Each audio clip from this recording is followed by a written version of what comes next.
नमस्कार दोस्तों, स्वागत है आपका हमारी यूट्यूब क्लासेस में।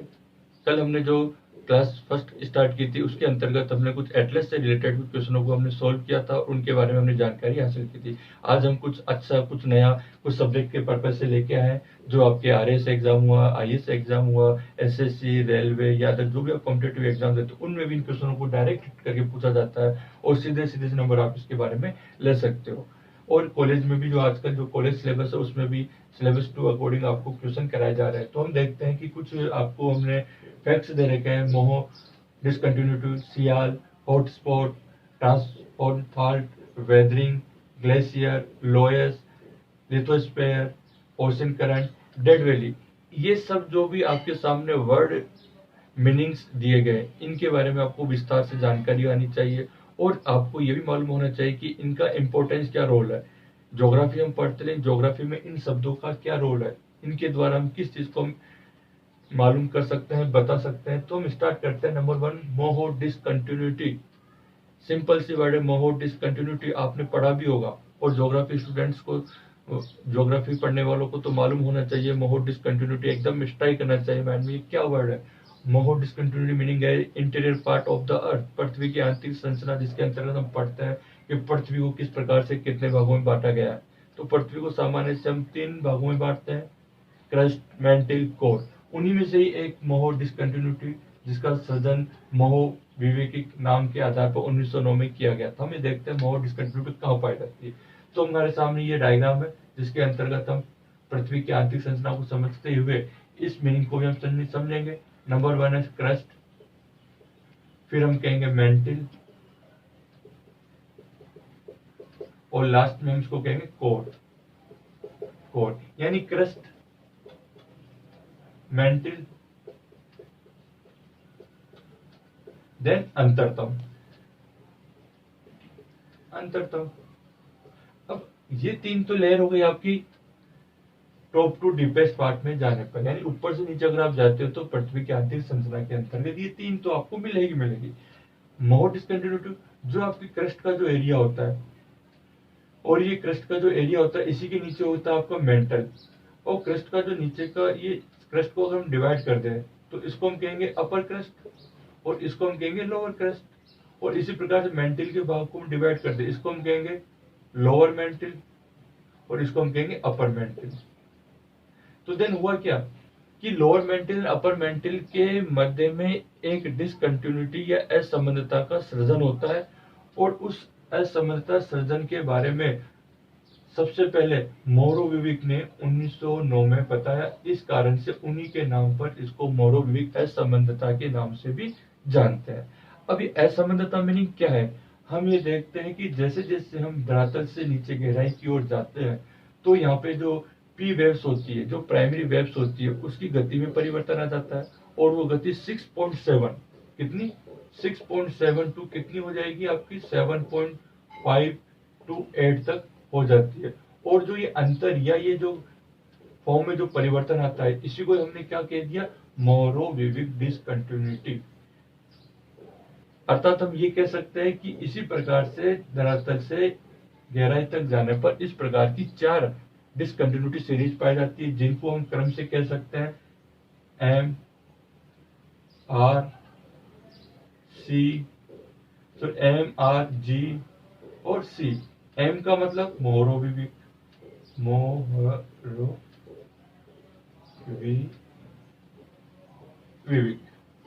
आर का मतलब रेपिटी, रेपिटी असंबंधता। जी का मतलब गुटेन बर्ग असमता। और जीसी का कोनार्ड, कोनार्ड समता। इट मीन्स ये 4 प्रकार की आपके सामने डिसकंटिन्यूटी सीरीज देखने को मिलेगी, जिसको हम सीक्वेंस में एम आर जी सी, एम आर जी सी। और इसके लिए सुंदर एक बढ़िया ट्रिक्स भी है आपके लिए याद करने के लिए।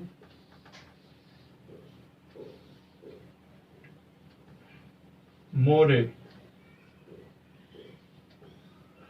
गुरु को, मोरे गुरु को, तो मोरे गुरु का मतलब नंबर 1 मोहरोविविक, नंबर 2 रेपिटी, नंबर 3 गुटेनबर्ग और नंबर 4 कोनार्ड असमर्थता। तो ये असमर्थता, अब मोहरोविविक को तो आपको मालूम है कि कहाँ अपर मेंटिल और लोअर क्रस्ट के मिडिल पार्ट में मोहरोविविक असमर्थता पाई जाती है। रेपिटी आपके 700 किलोमीटर लाइन के मध्य में अपर मेंटिल और लोअर मेंटिल को डिवाइडेड करती है और वहीं पर इस एक डिसकंटिन्यूटी फॉर्म ओरिजिनेटेड होती है और उसी को हमने क्या कह दिया, उसी को हमने रेपिटी असमर्थता कह दिया। इसी प्रकार से यदि हम पृथ्वी के गहराई पर जाते हैं तो 2900 किलोमीटर पर 2900 किलोमीटर पर जहां पे आपके लोअर मेंटिल और आपका अपर कोर आपस में मिलता है, वहां पर भी एक डिसकंटिन्यूटी सीरीज बनती है और जिसके बारे में सर्वप्रथम जानकारी गुटेनबर्ग महोदय ने दी थी।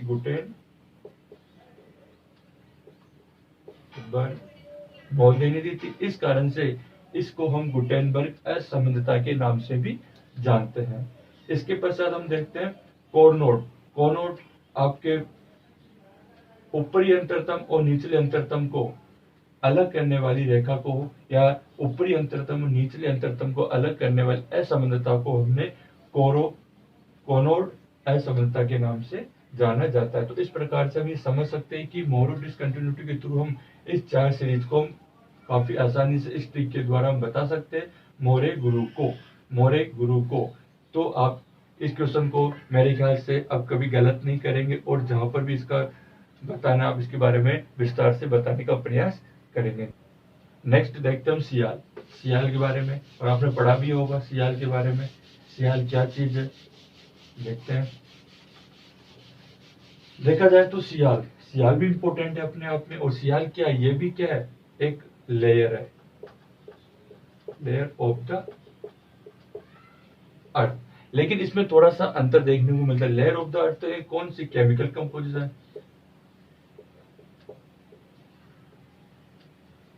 कंपोजिशन के अकॉर्डिंग हम इस लेयर को हम पढ़ेंगे। तो सियाल से पहले हम ये देखना चाहेंगे कि पृथ्वी को सर्वप्रथम रासायनिक संगठन के आधार पर, पृथ्वी को सर्वप्रथम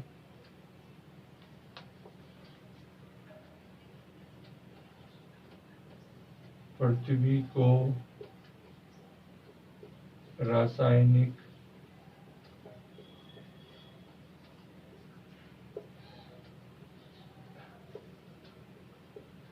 संगठन के आधार पर सर्वप्रथम स्वेस महोदय ने विभाजित किया या वर्गीकृत किया, जिसको हम कहते हैं स्वेस। तो हम देखते हैं कि संगठन के आधार पर स्वेस ने सर्वप्रथम डिवाइड किया। तो इस 3 लेयर के आधार इन्होंने कितनी लेयर बताई, इन्होंने बताई आपकी 3।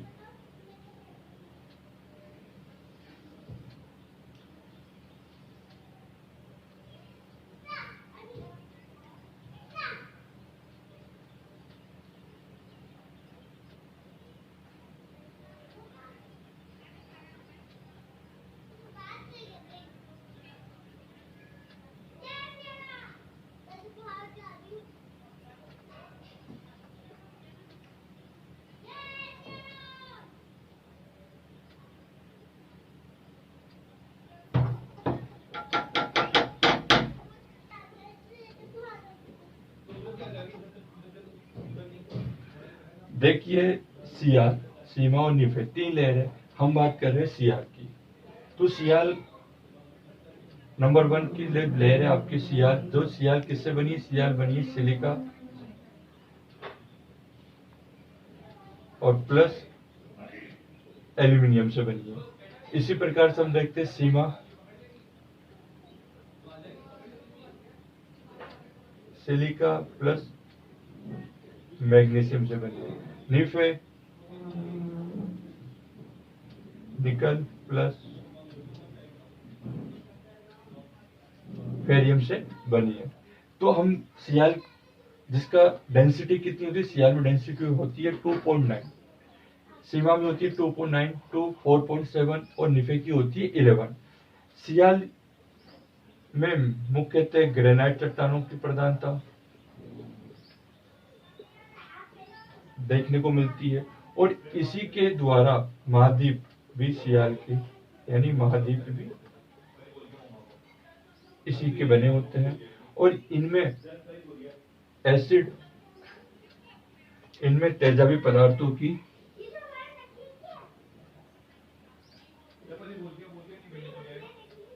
तेजाबी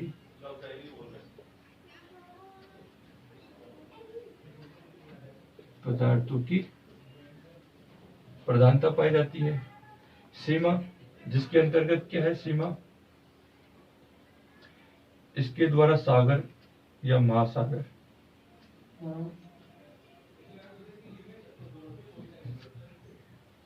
वाले क्षेत्रों को माना जाता है। और यहीं से ज्वालामुखी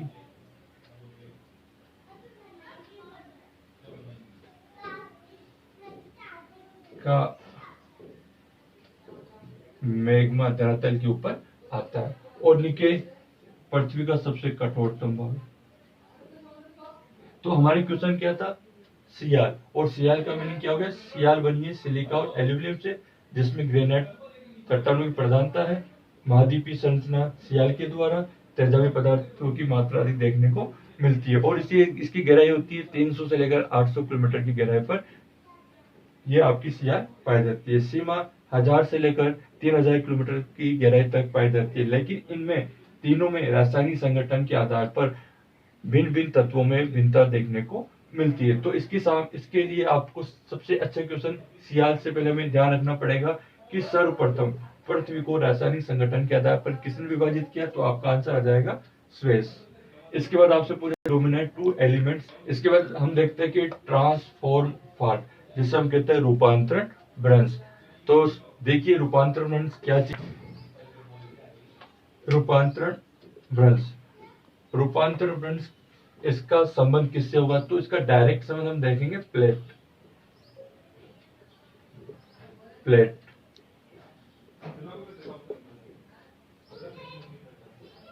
प्लेट और प्लस विवर्तन,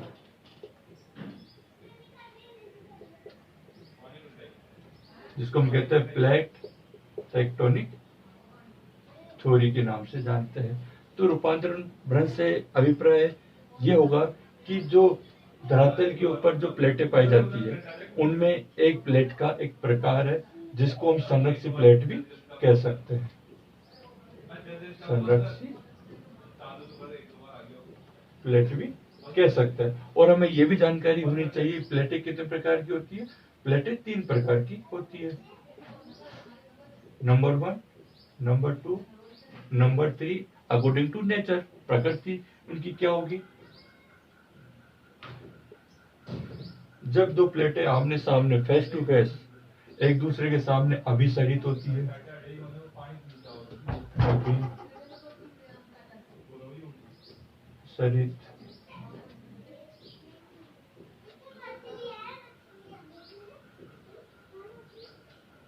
और जब दो प्लेटें एक दूसरे के विपरीत दिशा में अपोजिट डायरेक्शन में मूव करती है तो उसको हम कहते हैं अपसरित।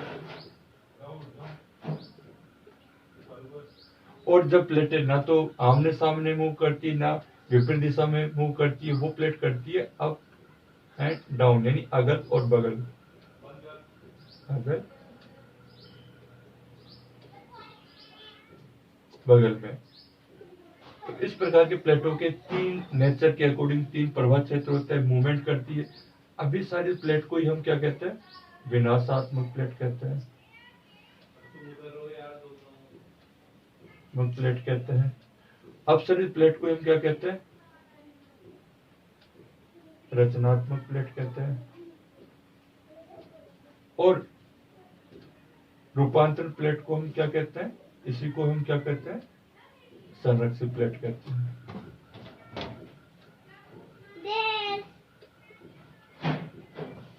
संरक्षित प्लेट कहते हैं।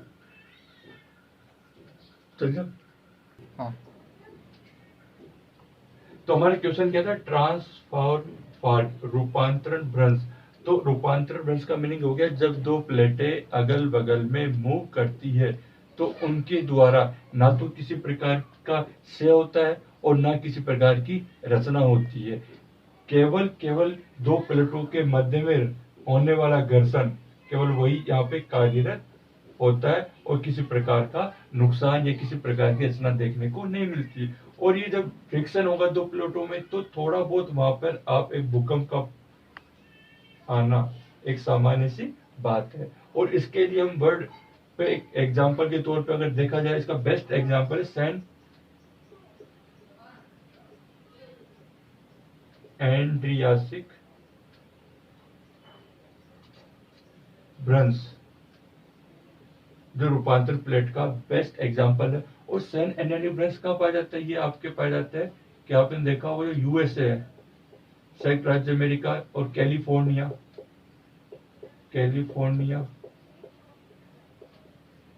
यहाँ पे हम देखते हैं कि इस ओर तो आपके पड़ जाता है पैसिफिक ओशियन और ये हो जाता है आपका यूएसए। देन ये तो गई आपकी महाद्वीपीय प्लेट और ये हो गई आपकी महासागरीय प्लेट। तो इन दोनों के द्वारा ही इनके रूपांतरण के कारण सैन एंड्रियाटिक भ्रंश का निर्माण हुआ है और उसी को हमने रूपांतरण भ्रंश के द्वारा बताने की कोशिश की है। आगे चलते हैं तो देखते हैं कि वेदरिंग। तो वेदरिंग से पहले आपको मालूम होना चाहिए वेदरिंग क्या होती है। वेदरिंग तो वेदरिंग को देखने से पहले हम देखते हैं, एक होता है, इसको हम कहेंगे अपक्ष है। तो आपको ये भी पता है जैसे चट्टान है, तो चट्टानों के टूटने फूटने के कारण या चट्टानों के विघटन प्लस वियोजन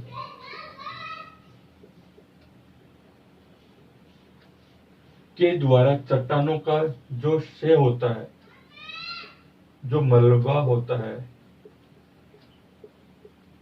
वो उसी स्थान पर यदि जमा हो जाता है तो उसे हम क्या कहेंगे? उसे हम कहेंगे अपक्षय कहेंगे। उसे हम क्या कहेंगे? अपक्षय कहेंगे। यदि यही मलबा चट्टानों का जो टूटने या फूटने से या विघटन से या वियोजन के पश्चात यहाँ पे जो जमा हो और वो किसी कारण से किसी फैक्टर के द्वारा मूव करते हुए दूसरे स्थान पर चले जाता है तो उसे हम क्या कहेंगे? उसे हम अपर्दन कहेंगे। उसको हम क्या कहेंगे? अपर्दन कहेंगे। वापस से देखते हैं, अपक्षय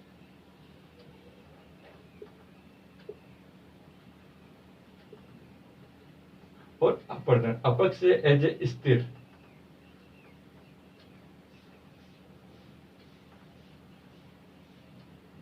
और अपर्दन गतिशील, यानी स्टेबल फॉर्मेट, स्टेबल और ये डायनेमिक। और अपर्दन का तो हम देखते भी सोइल इरोजन,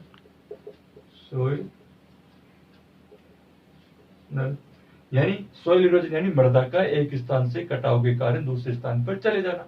अब इसमें जो एलिमेंट है वर्षा के द्वारा, पवन के द्वारा, जल के द्वारा, तो ये तो होता है अपर्दन और ये होता है अपक्षय। तो हम अपक्षय को वापस से समझते हैं कि वेदरिंग क्या होती है?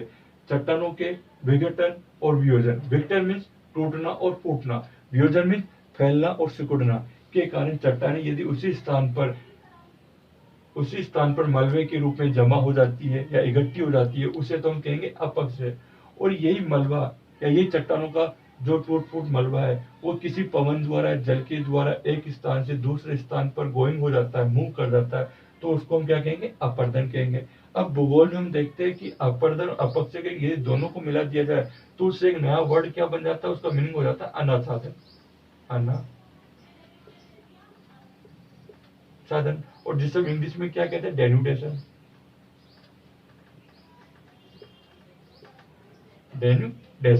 तो समझने का मतलब क्या हुआ कि अगर आपको डेनुडेशन आता है, आपको अनाच्छादन आता है, तो आपको ये भी आता है और आपको ये भी आता है।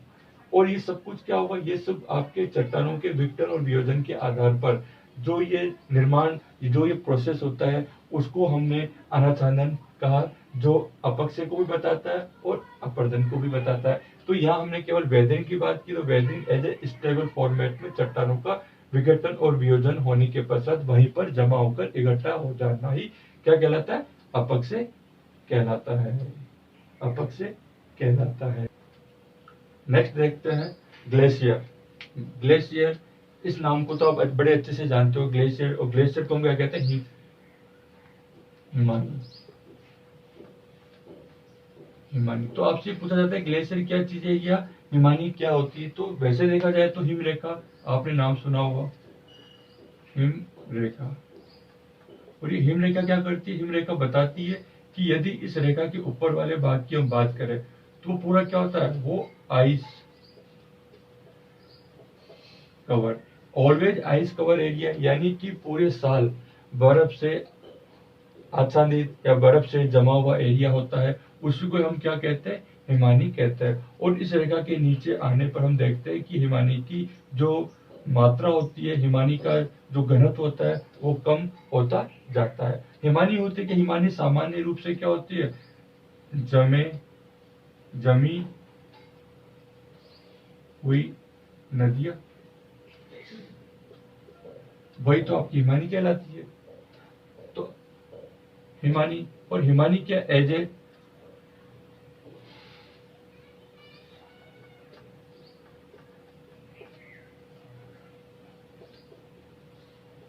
लाती है धरातल पर, समानता लाती है धरातल पर। यानी ये क्या, ये आपका एक किसका फोर्स है? हिमानी आपका एक्सोजेनेटिक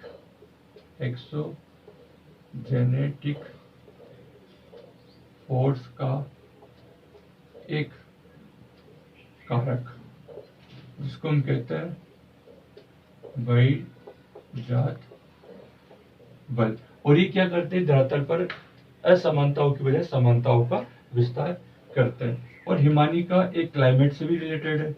वर्तमान में हमने नाम सुना कि हिमानी ग्लेशियर पिघल रहे हैं, ग्लेशियर मेल्ट हो रहे हैं, तो उसके पीछे तापमान, धरातल पर या पृथ्वी पर बढ़ने वाले तापमान के कारण आपके ग्लेशियर पिघल रहे हैं। और ग्लेशियर पिघलते पिघलते एक समय ऐसा आ जाएगा कि आपका जो प्लीस्टोसिन टाइम था, जो आपका अंतरहिम युग जो आए थे, वैसा ही समय आपको वापस से देखने को मिल सकता है। तो तापमान को कंट्रोल करना बहुत जरूरी है, नहीं तो हमारे ग्लेशियर पिघल जाएंगे और ओशियन लेवल आपका ओवरफ्लो हो जाएगा। कहीं पर बाढ़ आएगी, कहीं पर आपके सूखा पड़ेगा। नेक्स्ट टॉपिक है आपका लोएस। लोएस क्या चीज होता है? लोएस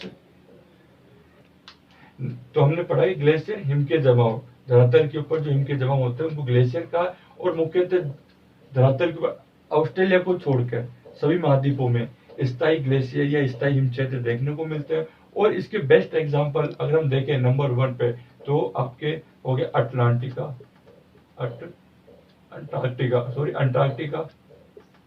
और नंबर 2 पे आपका ग्रीनलैंड।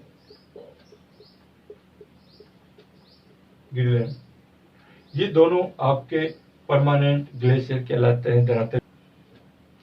ग्रीनलैंड तो वैसे भी आप जानते होंगे कि विश्व का सबसे बड़ा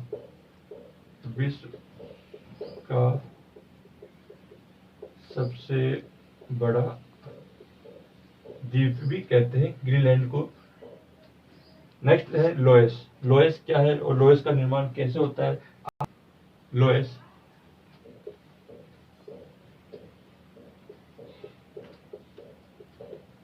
लोएस क्या चीज है? लोएस की स्टडी किसने की? लोएस का निर्माण, इसके बारे में हम देखते हैं। लोएस सामान्य क्या होता है? लोएस होता है कि पवनों की धूल भरी रेत के जमाव, इन्हें हम क्या कहते हैं? लोएस कहते हैं। और लोएस क्या है? आपका एक पवन द्वारा बनने वाली एक स्थलाकृति भी है। स्थलाकृति, और ये स्थलाकृति क्या है? ये स्थलाकृति अपरदनात्मक स्थलाकृति नहीं होकर निक्षेपात्मक स्थलाकृति कहलाती है। निक्षेपात्मक पात्मक स्थला करती। यहाँ मैं बताना चाहूंगी कि पवन अपर्दन भी करती है और निक्षेप भी करती है। जब धरातल से मिट्टी का बड़े पैमाने पर बहकर या बड़े पैमाने पर एक स्थान से दूसरे स्थान पर चले जाती है तो कहीं पर जाके वो जमा भी हो जाती है। तो उसी प्रकार से अपर्दन और निक्षेप, तो निक्षेप से बनने वाली स्थलाकृति लोयस भी कहते हैं, और पवन की धूल भरी आंधिया या पवन की धूल भरी रेत के जमाव को हम लोयस कहते हैं। लोयस वर्ड कहाँ से आया है कि लोयस वर्ड कहाँ से आया, तो लोयस फ्रांस के अल्सस प्रांत, जहां पर लोयस ग्राम, वहां से लोयस नाम लिया गया। और इसका सर्वप्रथम अध्ययन किसने किया, इसका सर्वप्रथम अध्ययन, देखिए कितना अच्छा है, जर्मन का विद्वान, जर्मनी का फान रिक्टोफन, फान रिक्टोफन। और कहां पर स्टडी की थी सर्वप्रथम,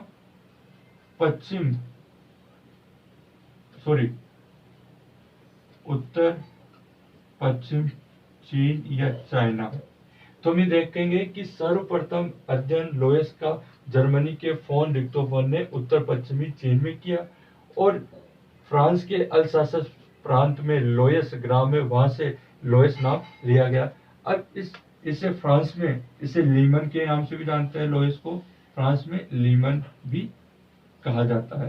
फ्रांस में लोयस को क्या कहते हैं, लीमन के नाम से भी जाना जाता है। और यूएसए में एबोर्ड, एक नाम है एबोर्ड।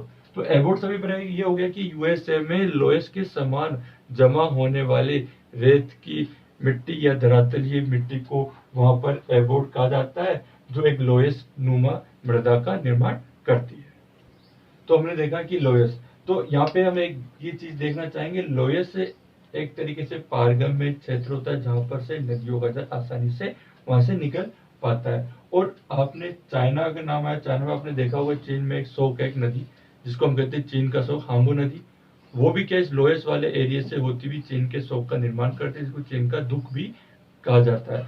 तो याद रखिए कि लोयस वेरी इंपॉर्टेंट है कि पवन की धूल भरी आंधियों से निर्मित रेत के जमाव पवन द्वारा स्थलाकृति निक्षेपात्मक प्रकार की है।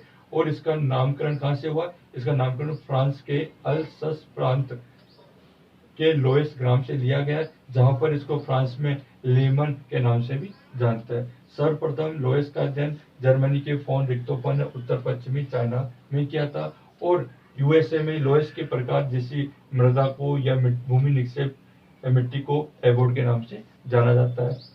नेक्स्ट हम देखते हैं लिथोस्फीयर, जिसे हम स्थलमंडल भी कहते हैं।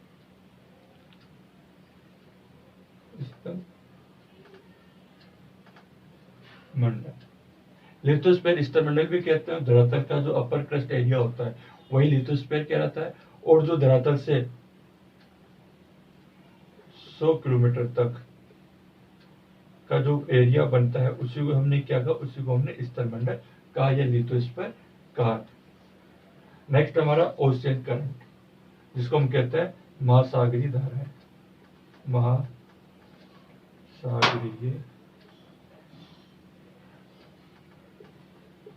धारा।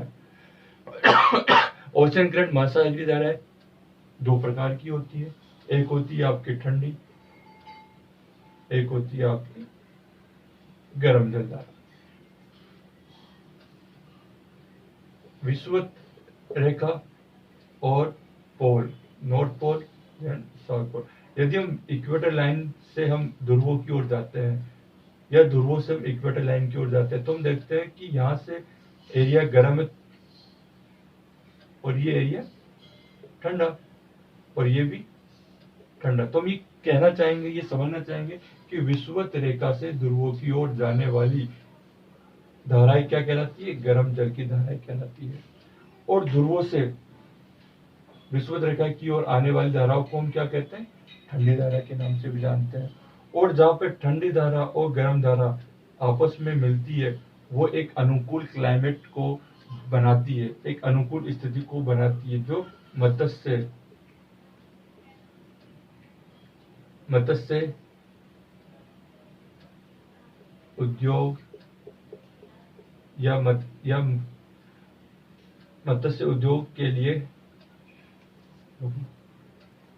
जहाँ पर यहाँ पे गर्म धारा ठंडी धारा आपस में मिलती है, वो मत्स्य निर्माण के लिए, मत्स्य उद्योग के लिए अनुकूल स्थितियां बनाती है, जहाँ पर मछलियों का प्लेंकटन, क्या कहते हैं प्लेंकटन, भी प्लेंकटन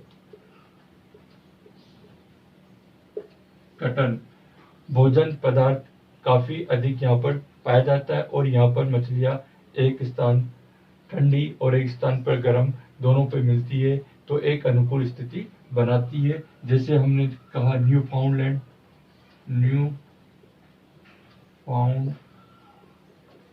के पास अगर हम देखें तो लेब्राडोर और गल्फ स्ट्रीम दोनों आपस में मिलती है, और उनके द्वारा एक अनुकूल स्थिति बनती है, जहाँ पर लेब्राडोर आपकी ठंडी धारा और गल्फ स्ट्रीम आपकी गर्म धारा। तो हम ये देखते हैं गर्म और ठंडी धारा पूरे ओशियन में, पूरे महासागरों में, विश्व का सबसे बड़ा महासागर प्रशांत महासागर में वहाँ की भी गर्म और ठंडी जलधाराएं होती है।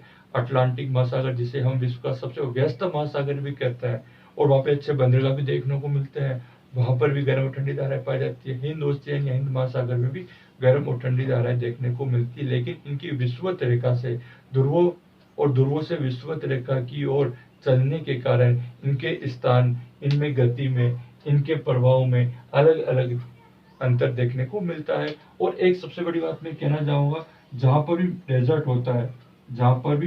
डेजर्ट होता है, उस डेजर्ट के पीछे हमेशा ठंडी धारा ही आपको देखने को मिलेगी। तो कोई भी डेजर्ट आ जाए और आपसे पूछा जाए कि इसके पास में कौन सी धारा है, तो आपका आंसर बिल्कुल सही होना चाहिए, ठंडी धारा।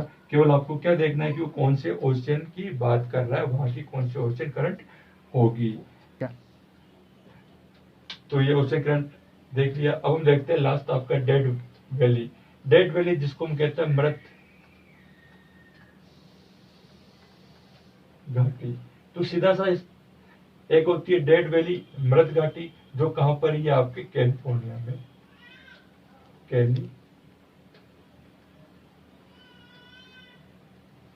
में मृत घाटी है। और इसी से एक क्वेश्चन आपसे केवल पूछ लिया जाता है, डेड सी, मृत सागर, ये कहां पर है आपके इजराइल, जो आपके एशिया में, इजराइल में। तो दोस्तों हमने ये सारे पॉइंट किए, लेकिन बातों बातों में एक पॉइंट छूट गया, जिसको हम देखते हैं वापस, हॉट स्पॉट क्या चीज है। Hot spot very interesting word है, और आजकल हम देखते हैं कि हॉट स्पॉट जो कोविड-19 चल रहा है, जो कोरोना चल रहा है, वहां पर भी एक टर्मिनोलॉजी काफी यूज की जा रही है, जिसको हम कहते हैं हॉट स्पॉट। अगर हम ज्योग्राफी के पर्पज से देखें तो हॉट स्पॉट क्या होते हैं, हॉट स्पॉट होते हैं गर्म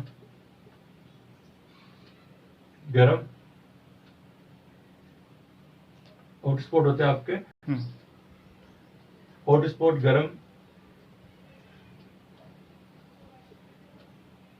और की संकल्पना गर्म स्थल की संकल्पना हॉट स्पॉट